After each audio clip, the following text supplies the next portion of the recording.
Hey guys, and welcome back to my channel. If you don't know who I am, my name is Jessica Leichtweisz. I'm the CEO of Hope Education Services, and I'm a BCBA who is passionate about helping you study for your BCBA exam. I'm making these videos every day for Autism Awareness Month because I work in the field of autism and I love what I do. Now, I know not everyone here is going into the field of autism, but that's okay. I want you to be able to do what you love. So we're going to go over today the term counter control. This is a term a lot of my coaching students brought up recently and are asking, what is it? So they saw it somewhere and they want me to explain it. So they asked me about it. So I'm going to make a video to explain it for you. So stay tuned. You're not going to see me, but you're going to see some slides and an example of what counter control is.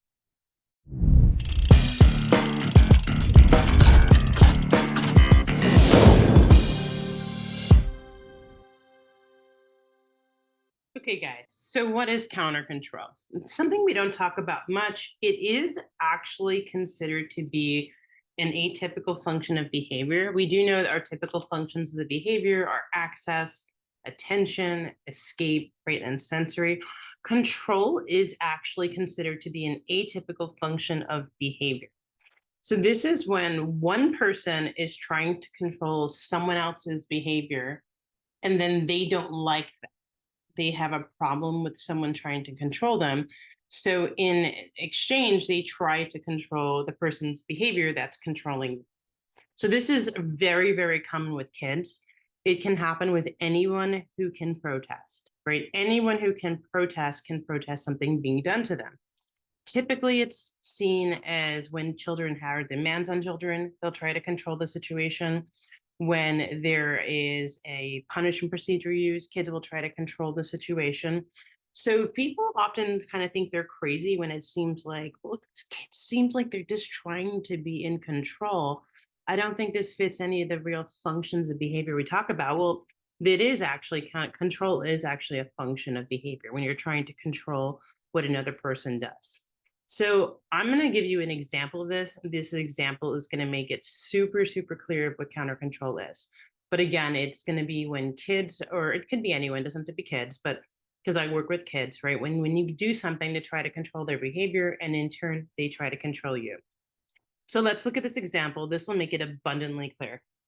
A child's parents recently separated, although they are still married and trying to work things out. The child's father has been engaging in some extracurricular activities with one of his coworkers.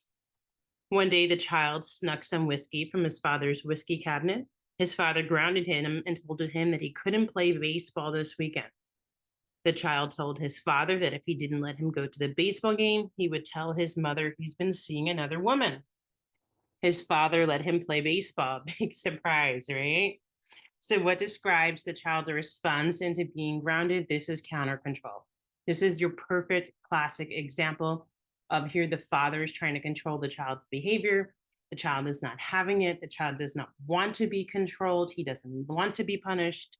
And he's protesting against it by trying to control the father. In this case, the father let him play baseball. So the child won. He was able to control the situation, right? But this is your classic example of counter control. That's really all it is. It seems very confusing when you look at the technical definition of it, but it doesn't have to be. So I hope this clarified what it is for you. All right, guys. Well, you should have three takeaways from this situation. Number one, don't engage in extracurricular activities. You don't want your spouse to know about if you have a kid, right? No, just kidding.